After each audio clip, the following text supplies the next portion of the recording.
É isso aí, pessoal. Caminhando para a reta final aqui do nosso estudo sobre a lei de interceptação telefônica. Próximo ponto no caderno de vocês: iniciativa, tá? Quem pode provocar a interceptação telefônica? Doutores, aqui é muito tranquilo, embora nós tenhamos ali alguma polêmica. Por quê? Porque a lei de interceptação telefônica, ela autoriza que o juiz decrete essa medida probatória extremamente invasiva de ofício, tá? Então, no material de vocês, eu coloco aí, ó. Quem pode provocar a interceptação telefônica?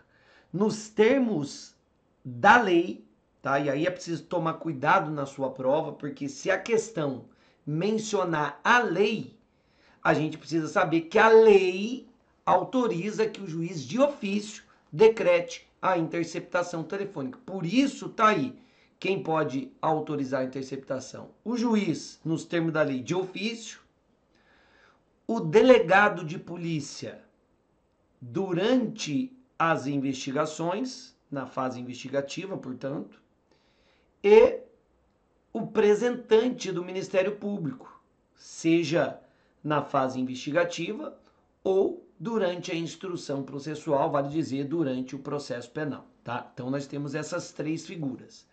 Ocorre, doutores, que a possibilidade de o juiz decretar de ofício a interceptação telefônica sempre foi criticada pela doutrina, que reconhece, que aponta a sua inconstitucionalidade por ferir o princípio da imparcialidade do juiz e especialmente o princípio acusatório ou o sistema acusatório que estabelece, que vincula as partes ali à produção de provas, não cabendo ao juiz correr atrás de provas durante a persecução penal, tá? O juiz precisa se resignar com a deficiência probatória eventualmente apresentada pelas partes.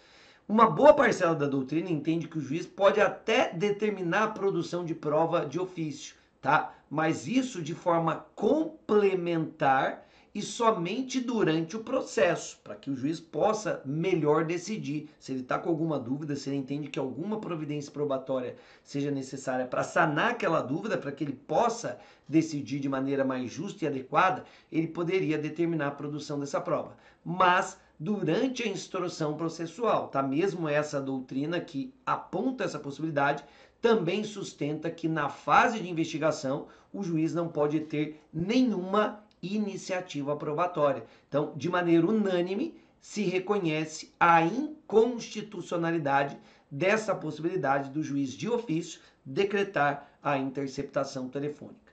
E para reforçar esse entendimento, doutores, é preciso lembrar que agora o nosso Código de Processo Penal, desde o pacote anticrime em 2019, assume expressamente que o nosso modelo de persecução penal é acusatório. Então ele adota o sistema acusatório, limitando aí a atividade probatória às partes e eventualmente para a polícia durante a investigação criminal.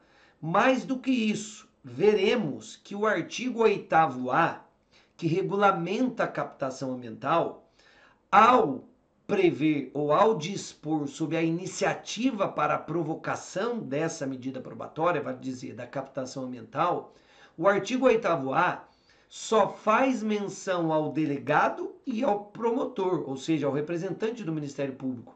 Ele não estabelece a possibilidade de o juiz decretar a captação ambiental de ofício.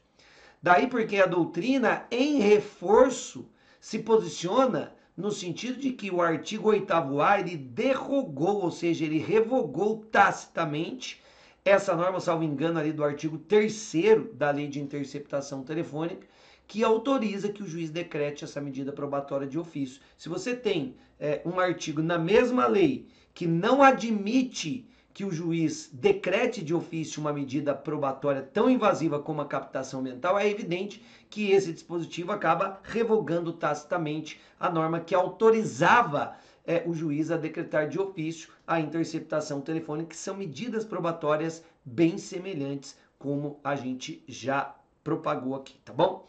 Olha a perguntinha boa. Será que o pedido, a provocação para o decreto da interceptação telefônica pode ser feito verbalmente? Hein, doutores? Perguntinha boa, porque o candidato Juninho, aquele que está começando, ele vai falar que não. Pô, uma medida probatória tão invasiva, repleta de tantos cuidados por parte do legislador, que limita a sua adoção, acho que a tendência é que ela não possa ser provocada por um pedido verbal. Cuidado, hein, doutores? Porque o artigo 4º, parágrafo 1º, expressamente autoriza. Vejam, excepcionalmente, o juiz poderá admitir que o pedido seja formulado verbalmente, mas aí ele estabelece duas condições. Desde que estejam presentes os pressupostos que autorizem a interceptação, estão presentes todos os requisitos legais, aí sim isso seria possível. Caso em que a concessão será condicionada à sua redução a termo. Então, a parte pode até fazer o pedido numa audiência, mas esse pedido e a concessão deve ser reduzida a termo, ou seja, deve ser formalizada por escrito ali.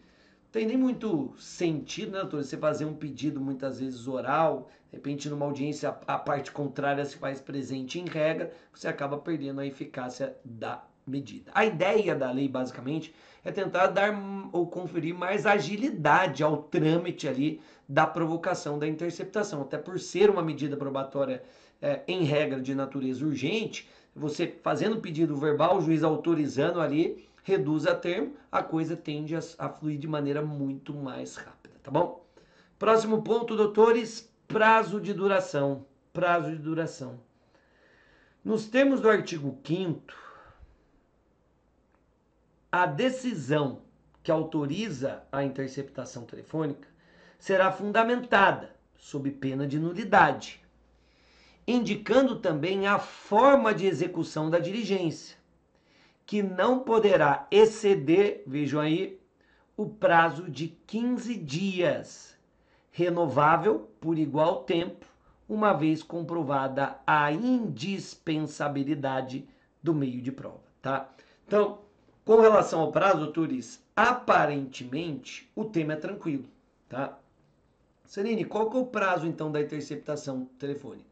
O prazo é de 15 dias. Ela pode ser autorizada pelo período de 15 dias. Pergunta-se, é possível a renovação desse prazo? Doutores, o dispositivo é claro, veja aí. Esse prazo de 15 dias é renovável por igual tempo, uma vez comprovada a indispensabilidade do meio de prova. Então, é perfeitamente possível a renovação desse prazo de 15 dias. Agora eu perguntinha já mais difícil. Quantas vezes esse prazo pode ser renovado? É aí que entra a polêmica. Que a interceptação tem prazo de 15 dias? Tranquilo. Que esse prazo pode ser renovado? Isso também me parece muito claro na lei. Agora, quantas vezes esse prazo pode ser renovado? Aí surge o problema, tá? Uma parte da doutrina, doutor, sustenta que por se tratar de uma medida invasiva, o prazo poderia ser renovado apenas uma única vez. Então, o prazo máximo da interceptação seria de 30 dias, né? Corridos, 15 dias, renováveis por mais 15 dias. Olha a interpretação que essa primeira corrente dá, ó. Quando a lei fala renovável, ver o prazo de 15 dias, renovável por igual tempo, uma vez. Faltou uma vírgula, né? Na verdade, é que faltou.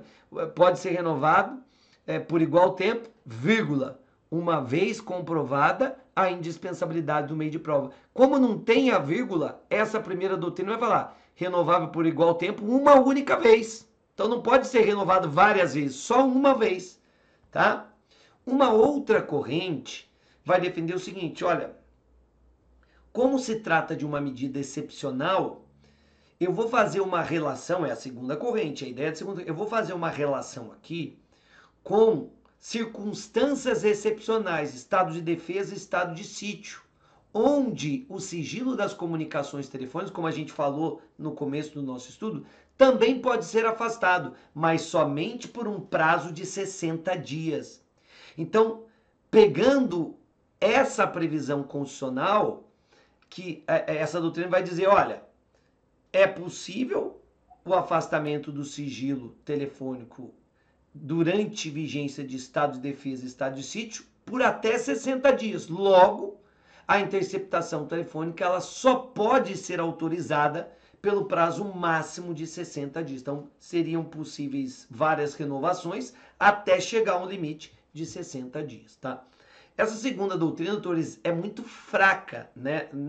Não estou fazendo uma crítica, estou falando que fraca no sentido dela não encontrar muito coro na maior parte da doutrina. E a razão é muito clara, doutores, percebam.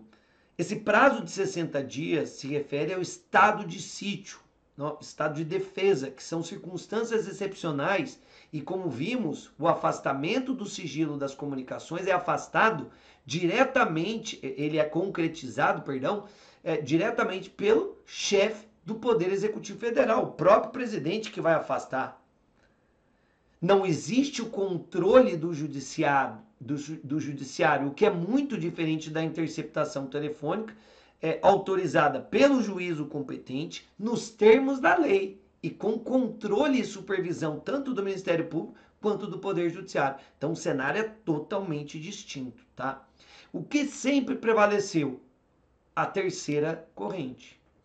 É possível a renovação do prazo da interceptação telefônica indefinidamente, desde que, doutores, cada renovação seja devidamente fundamentada pela autoridade judicial e desde que presentes os requisitos que autorizam a interceptação telefônica, mostrando, portanto, a indispensabilidade do meio de obtenção de prova, tá? E aí, recentemente, bem recente mesmo, o Supremo, ele acabou se posicionando sobre isso, tá? Eu acabei não colocando aqui para vocês, mas recentemente o Supremo acabou se posicionando sobre isso, ao fixar tese, inclusive, sobre a possibilidade da renovação da interceptação telefônica, desde que comprovada a indispensabilidade do meio de prova, tá? E desde que devidamente fundamentadas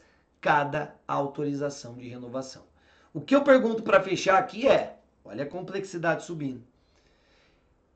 Qual seria o prazo máximo da interceptação telefônica de forma corrida? Será que é possível a renovação, ou melhor, a autorização da interceptação telefônica pelo prazo de 30 dias corridos, sem uma decisão de renovação a cada 15 dias? Doutores, pela literalidade da lei, me parece claro que não, né? Me parece claro que não. Mas, eu ia falar um but aqui, ia ficar mal, mas temos julgados tanto no STF quanto no STJ no sentido de que, em consideração à complexidade dos casos e o número de investigados, de forma excepcional, poderia ser autorizada a interceptação pelo prazo corrido de 30 dias, porque esse prazo de 30 dias nada mais é do que 15 mais 15 dias, o que a doutrina critica, porque não é o que prevê a lei, mas temos julgados nesse sentido no STJ. Mas desde que estejamos diante de um caso complexo, que envolva organização criminosa e diversos agentes investigados, tá bom? Aqui, doutores, então, só para fechar, eu coloquei aqui para vocês sim, ó, tá aí, ó, tese do STJ, tese do STF, fixado pelo STF com relação à renovação no prazo da interceptação.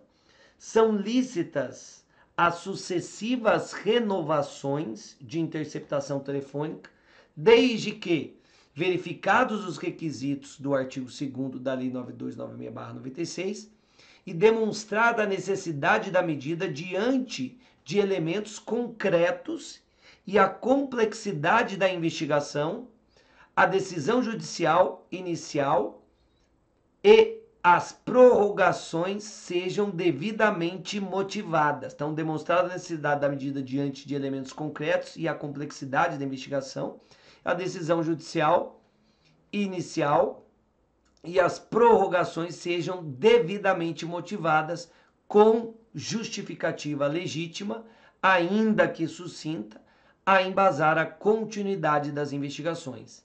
São legais as motivações padronizadas, são ilegais as motivações padronizadas ou reproduções de modelos genéricos sem relação com o caso concreto. Então está aí a tese de repercussão geral firmada pelo Supremo Tribunal Federal ao analisar a possibilidade da renovação da interceptação telefônica, tá bom? Fechamos esse bloco, voltamos para dar início ao estudo da captação ambiental. Até já.